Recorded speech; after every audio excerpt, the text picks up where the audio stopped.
Good morning. My name is Claire Winslet, and I'm a member here at Faith Presbyterian Church. Our scripture reading this morning will be John 8:31 through 36, Mark 8:34 through 36, and John 15:12 through 17.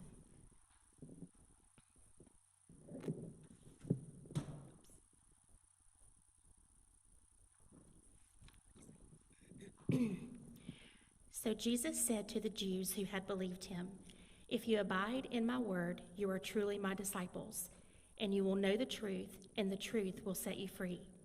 They answered him, "We are offspring of Abraham, and have never been enslaved to anyone. How is it that you say you will become free?" Jesus answered them, "Truly, truly, I say to you, everyone who practices sin is a slave to sin. The slave does not remain in the house forever. The Son remains forever. So if the Son sets you free, you will be free indeed." And calling the crowd to him with his disciples, he said to them, "If anyone would come after me, let him deny himself and take up his cross and follow me. For whoever would save his life will lose it, but whoever loses his life for my sake and the gospel's will save it. For what does it profit a man to gain the whole world and forfeit his soul? This is my commandment, that you love one another as I have loved you. Greater love has no one than this, that someone lay down his life for his friends. You are my friends, if you do what I command you. No longer do I call you servants, for the servant does not know what his master is doing, but I have called you friends. For all that I have heard from my Father, I have made known to you. You did not choose me, but I chose you and appointed you that you should go and bear fruit, and that your fruit should abide, so that whatever you ask the Father in my name, he may give it to you. These things I command you, so that you will love one another." This is the word of the Lord.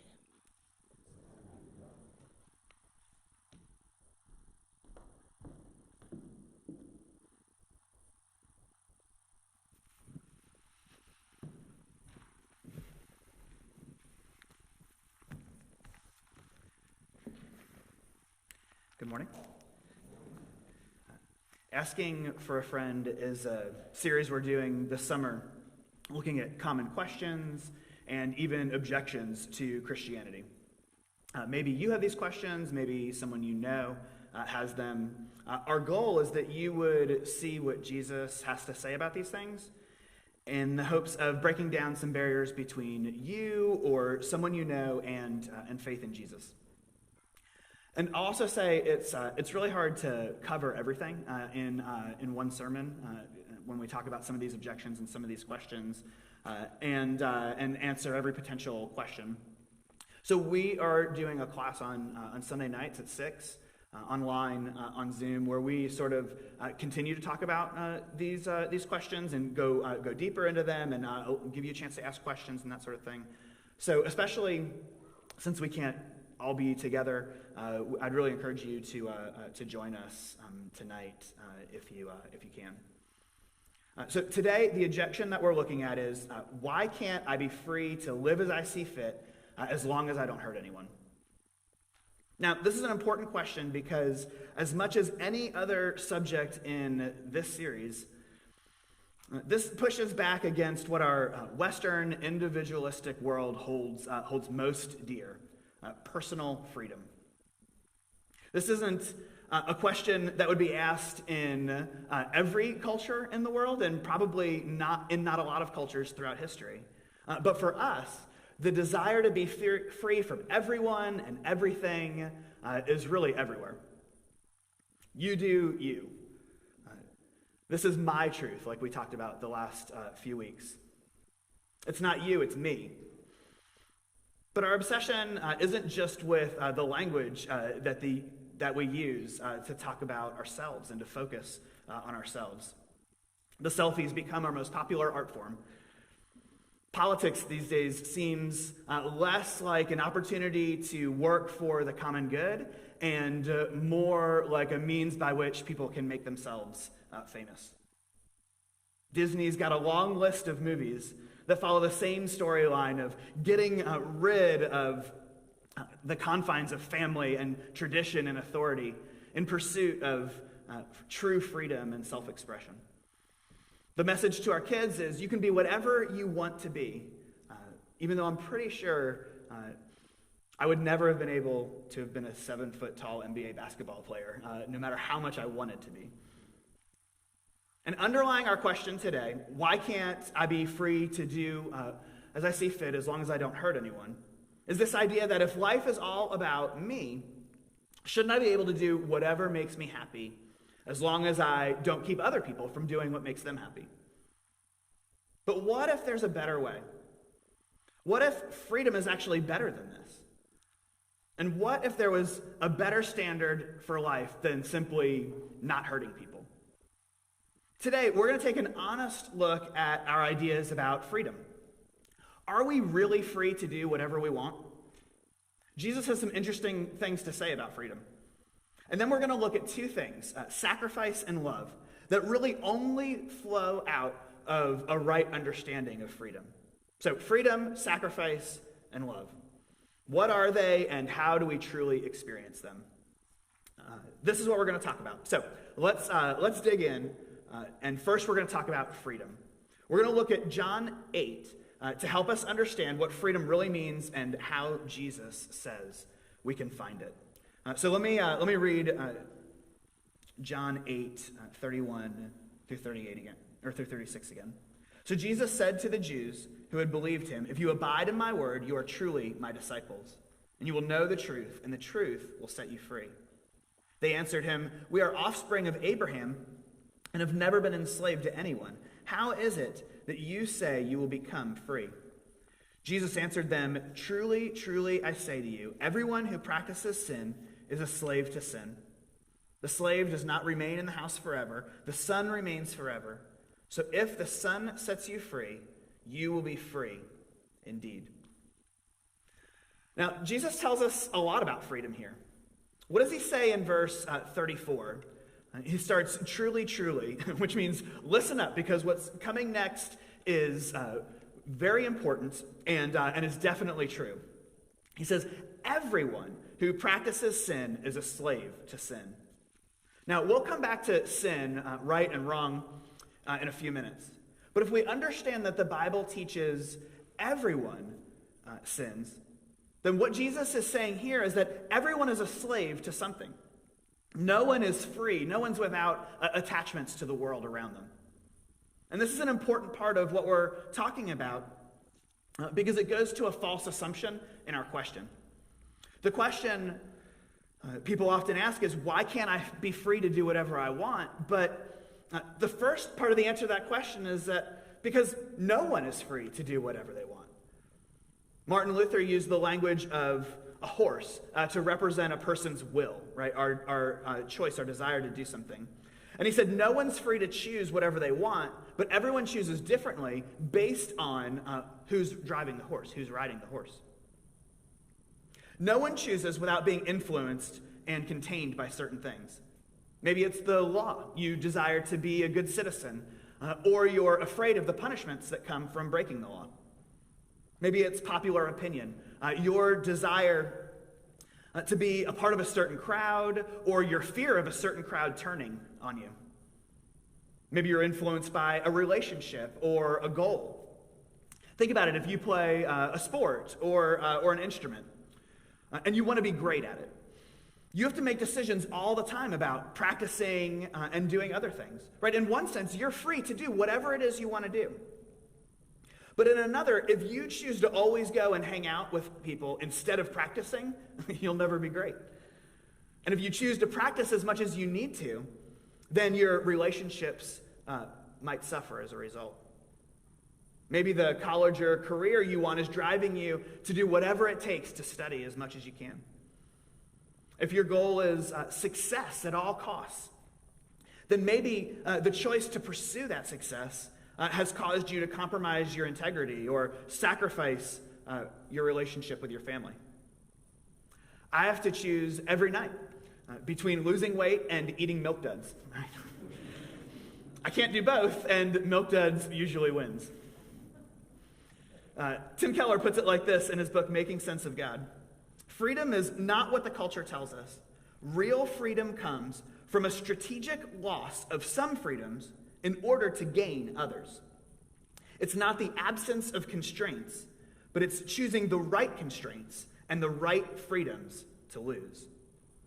So what does he say? Real freedom isn't no constraints, but it's choosing the right constraints and choosing the right freedoms to give up for the sake of other ones. And this is what Jesus is telling the people in John 8. In the verse right before we started reading, people had been listening to him teach, and it says many of them believed in him. But now that they say that they believe in him, Jesus is telling them that this choice is going to constrain other choices and belief systems that you have. He's saying, I'm the one that will set you free. I'm the one that gives you life now. And what's their response? They say, we're children of Abraham. We've never been slaves. And yet, by their reliance on things like their family background and their religious tradition, they show they're still holding on to these old restraints and constraints instead of choosing what Jesus is offering them. And just as a side note, the desire we have to do whatever we want and make decisions free from any constraints is sort of disingenuous because it ignores how influenced we are by the people around us. No man is an island. No one lives in a vacuum.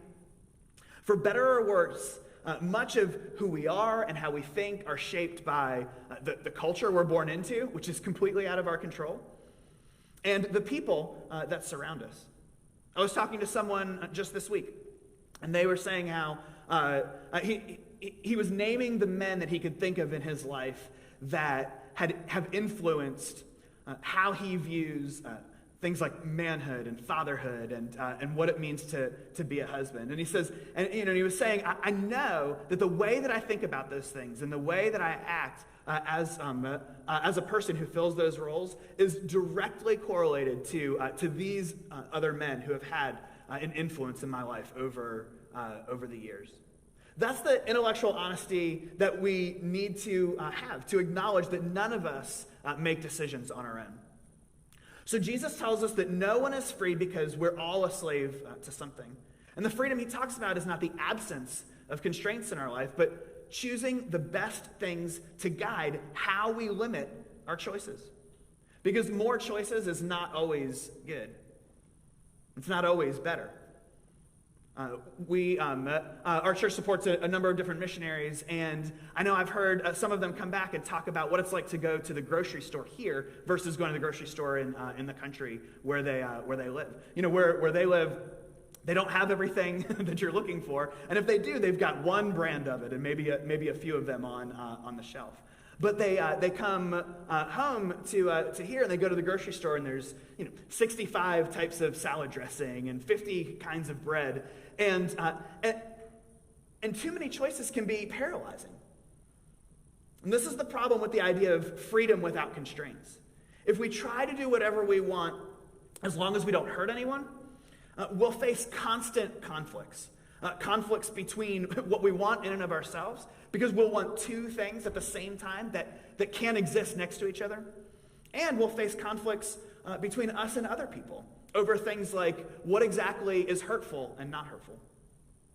This is why Jesus says, if you abide in my word, you will know the truth, and the truth will set you free. Because Jesus, in his kindness, gives us his word, so we have a guide for what to do and how to live. Now, Pastor Nathan has talked about the idea of absolute truth over the last few weeks. He's talked about how it's not unreasonable to claim that there are certain things that are true for everyone all the time.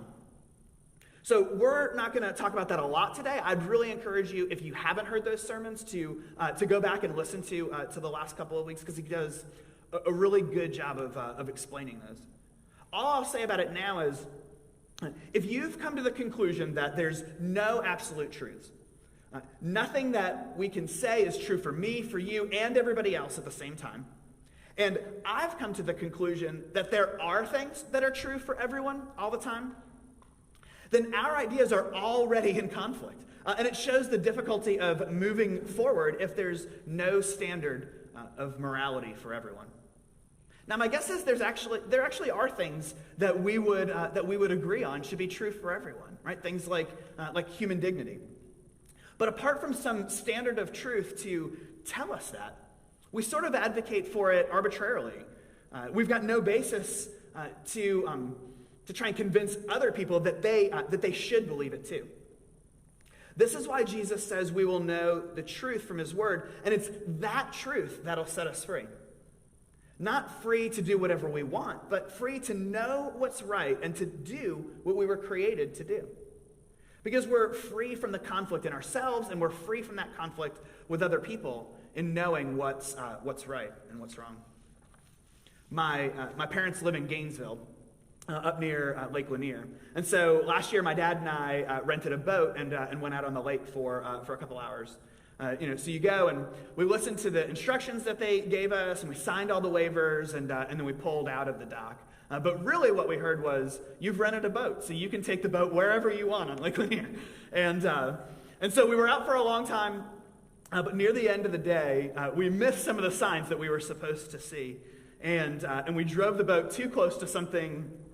We tore up the propeller on some concrete that was just under the surface of the water.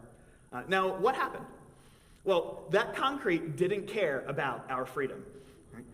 No matter how free we decided we were, and no matter how enthusiastically we lived out that freedom on the boat, we were never going to actually be free to drive that boat through the concrete. Those things were always going to be in conflict, and one was going to win, and one was going to lose.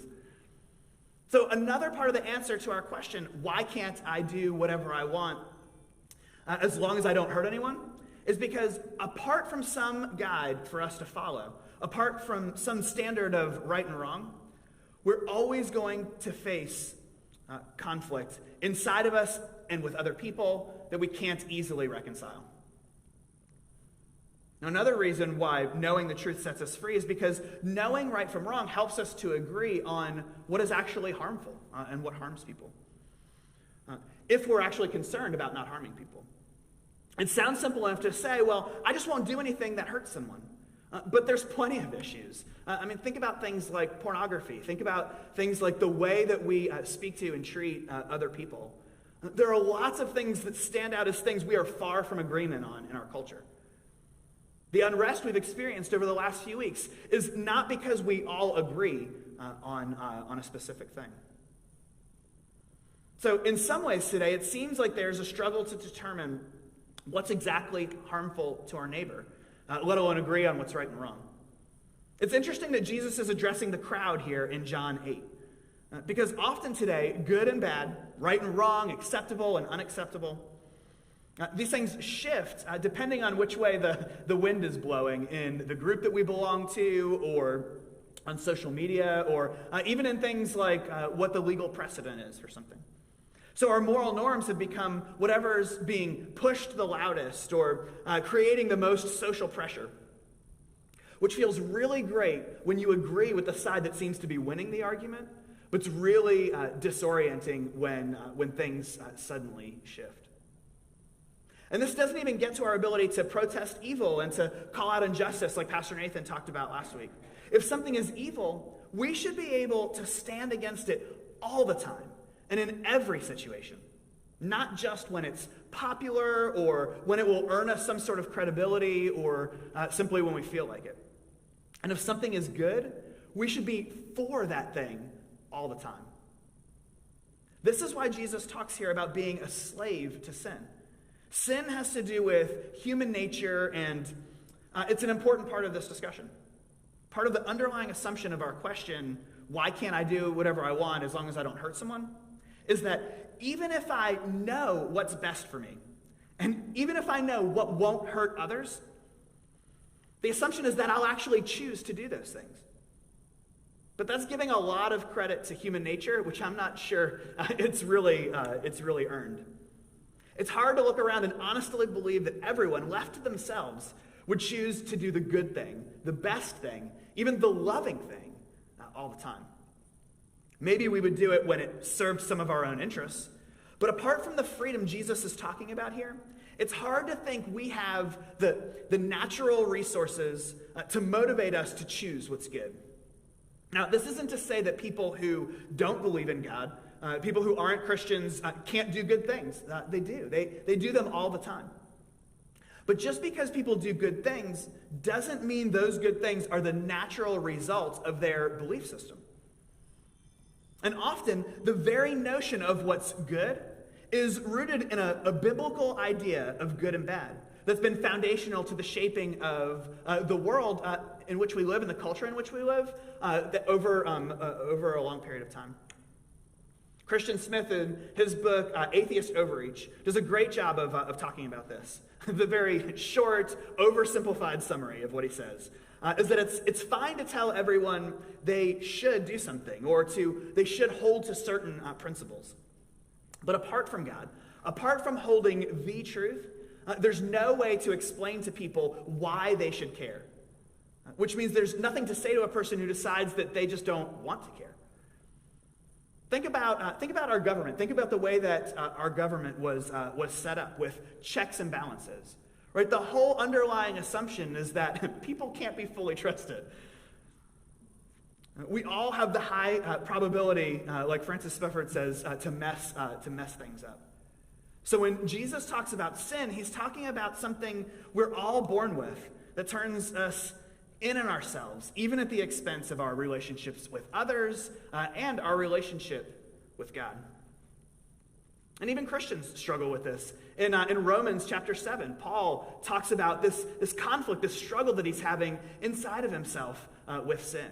He says, the things I want to do, I don't do, and the things I don't want to do, I do. What's he saying? He's saying even when we know the right thing to do, we struggle to do it.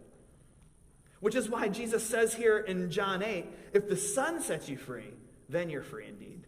There's a kind of freedom that comes only through a relationship with Jesus, that somehow transforms us on the inside, that propensity, that nature that leans towards sin.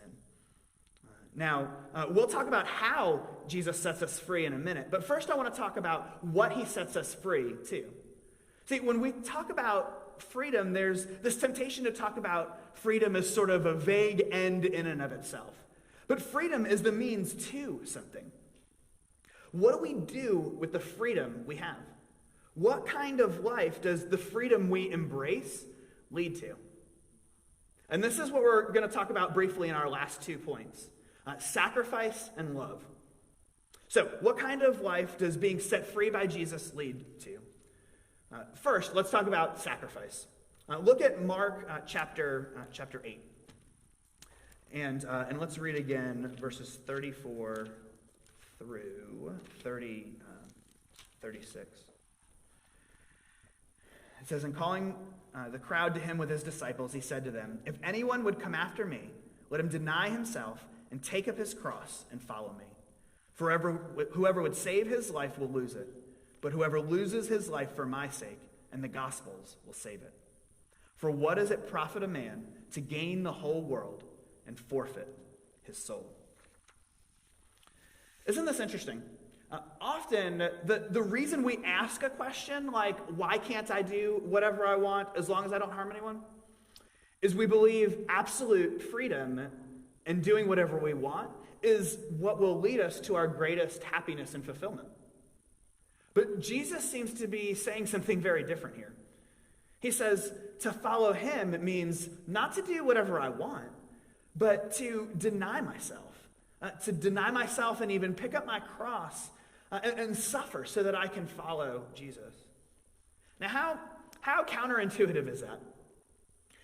And if we're not sure what he's saying, he wants to make it abundantly clear. What does he say? Whoever saves his life, whoever looks to be most successful in this life, will actually lose the peace and contentment and joy that they're looking for. But whoever is willing to follow Jesus in this way, removing themselves from the center of their lives and putting Jesus in the center, they are the people that will actually find what they're looking for most. And really, they'll find what they're made for. Because what does he say? Look at verse 36 again. It says, "What does it profit a man to gain the whole world and forfeit his soul?" It's almost like Jesus is saying, like I said before, that we can't trust ourselves. All the things we most instinctively think will give us life are actually going to disappoint us. And the life that feels really, really hard, denying ourselves for the sake of following Jesus, even suffering for Jesus and for his kingdom, these are the things that Jesus tells us will actually lead to life. Listen to how Charles Lee, he's a Stanford business professor and behavioral economist. Listen to how he talks about this. He says, "We all want to be successful, but what about being a successful liar, a successful thief, a successful terrorist? Success is simply the attainment of a goal. What's more important than success is the worthiness of that goal. The success of a knife is to cut because it was designed to cut. The success of a racehorse is to run because it was designed to run. So what does success look like for a human being? Well, that depends on what you think a human being is.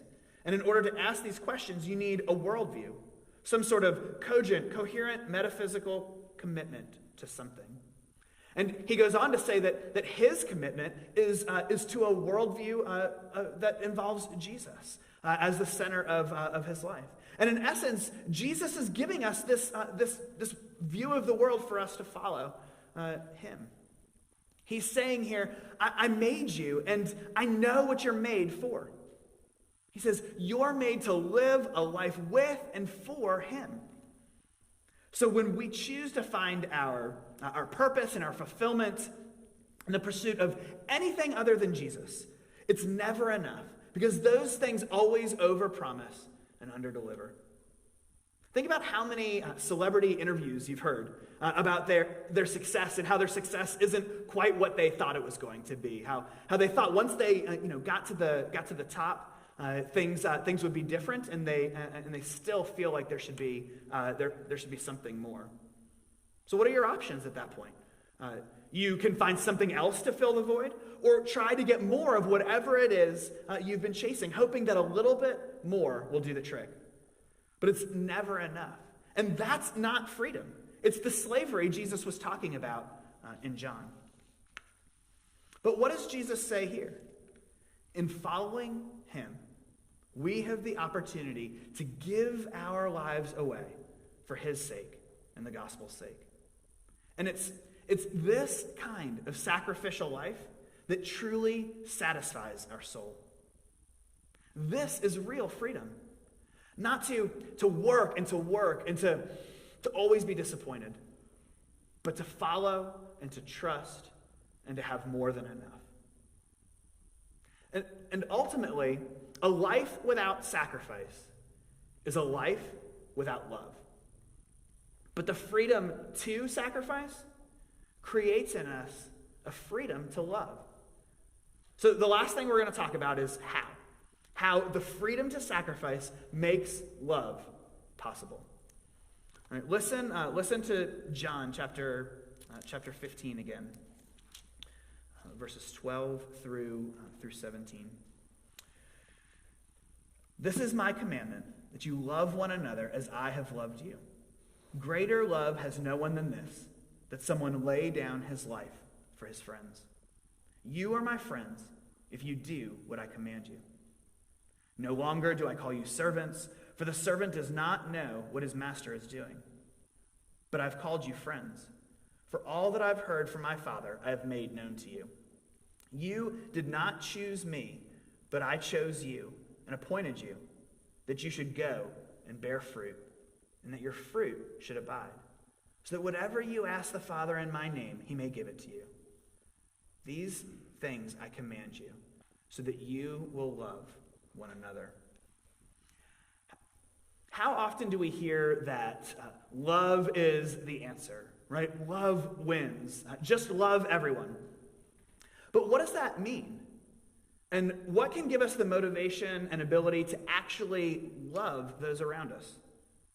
To me, can't I do whatever I want as long as I don't hurt anybody? doesn't feel like a very high standard of love.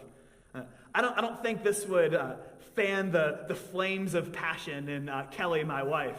If we stood at the altar and I said, I promise to do whatever I want, as long as it doesn't hurt you, for as long as we both shall live. Does anyone really think that's even possible? For me to do whatever I want and love my wife at the same time? So Jesus gives us a different standard for love. He tells us to love one another and gives us an actual tangible picture of what that looks like. He says love requires sacrifice. Greater love has no one than this, than he lay down his life for his friends. Love is more than just not hurting someone. Love is actively sacrificing for them. This is why in every wedding I officiate, I don't tell them marriage is doing your best not to hurt the other person.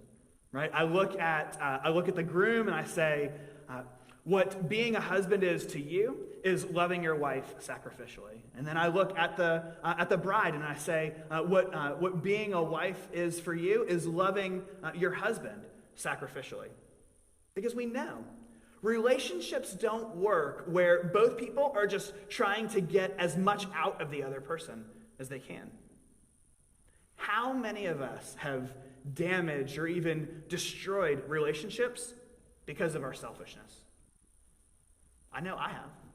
Right? I know I hurt my relationships all the time out of my own selfishness.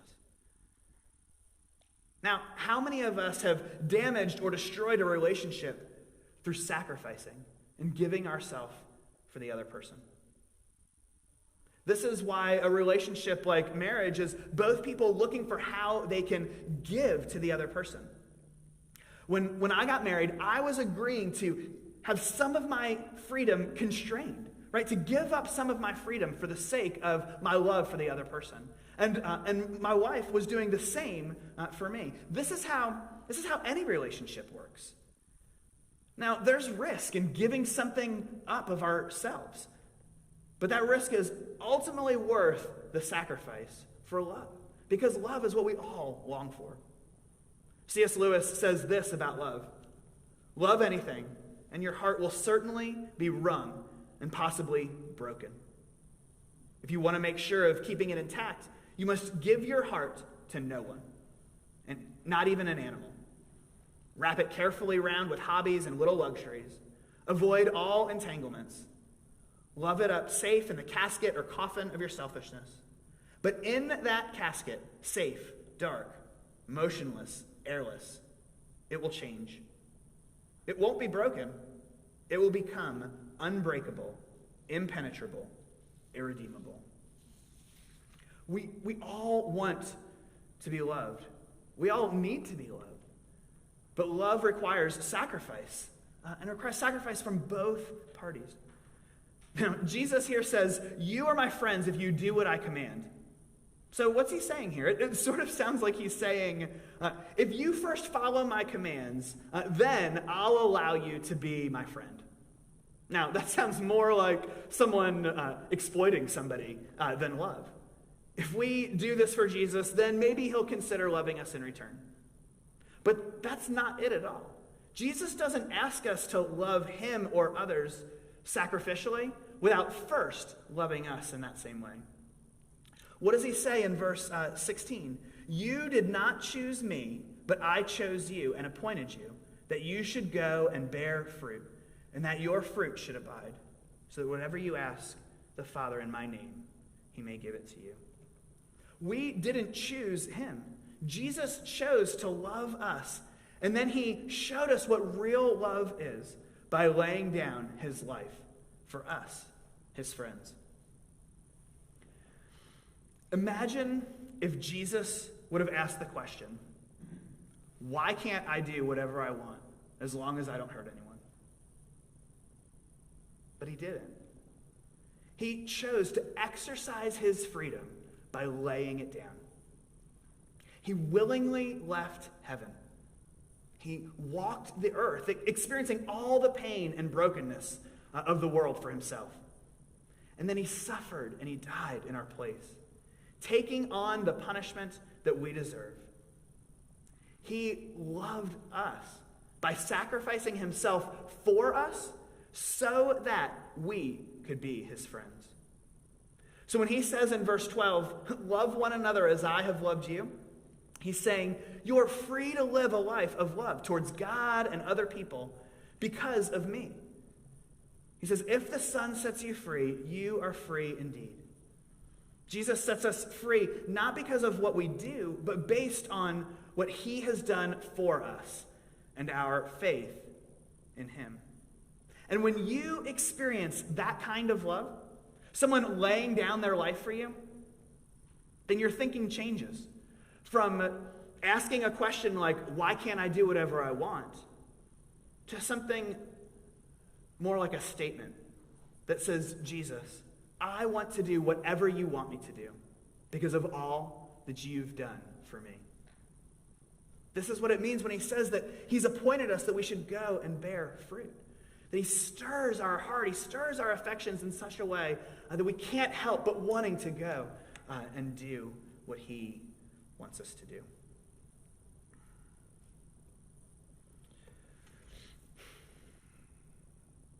We don't deny ourselves and take up our cross and follow him grudgingly. We don't do it because somehow we're trying to pay him back or to earn it. We can't pay him back. It's a gift. This is what the Bible means by grace. A sacrifice of love that can't be bought or earned. It can only be received. And when we receive it, it transforms us into people who have the freedom to love him and one another. Not to get something out of him or to get something out of the other person, but because of how much we've already received, we're free to give ourselves away. It's kind of like in the movie The Princess Bride. If you remember, there's Buttercup and Wesley. And every time Buttercup tells Wesley to do something, right, he responds, as you wish. Right? And he goes and he loves doing whatever he can for her. But eventually, what does Buttercup realize? Every time Wesley says, as you wish, and goes and serves her, she realizes he's really saying, I love you. And every time we use our freedom to sacrifice ourselves for Jesus and for the gospel's sake, it's a way for us to say, I love you to him. But it's also important to point out, in that movie, it was because of Wesley's constant sacrificial love for her that Buttercup is eventually compelled to love him in return. It's Jesus' sacrifice for us that compels us to live our lives for him instead of ourselves. 2 Corinthians 5:14 says, for the love of Christ controls us. The love of Christ controls us. The love of Christ constrains our freedoms so that we can choose the freedom that comes from following him. This is the power of the gospel, that Jesus' love for us sets us free, not to live for ourselves, not to do whatever we want as long as we don't hurt anyone, but to joyfully give ourselves away out of love for him because of how he has loved us. The hymn writer John Newton wrote, our pleasure and our duty, though opposite before, since we have seen his beauty, are joined to part no more. To see the law by Christ fulfilled and hear his pardoning voice changes a slave into a child and duty into choice. Let's pray. Father, help us to see the beauty of the gospel this morning. And would you use it to transform us, that we might see living a life for you, giving ourselves up for your sake and for the gospel's sake, is a choice and is the place where we find great joy and our greatest fulfillment, because it's what we were made to do. Jesus, draw us to yourself that we might know you better and that we might love following you more closely. It's in Jesus' name we pray. Amen.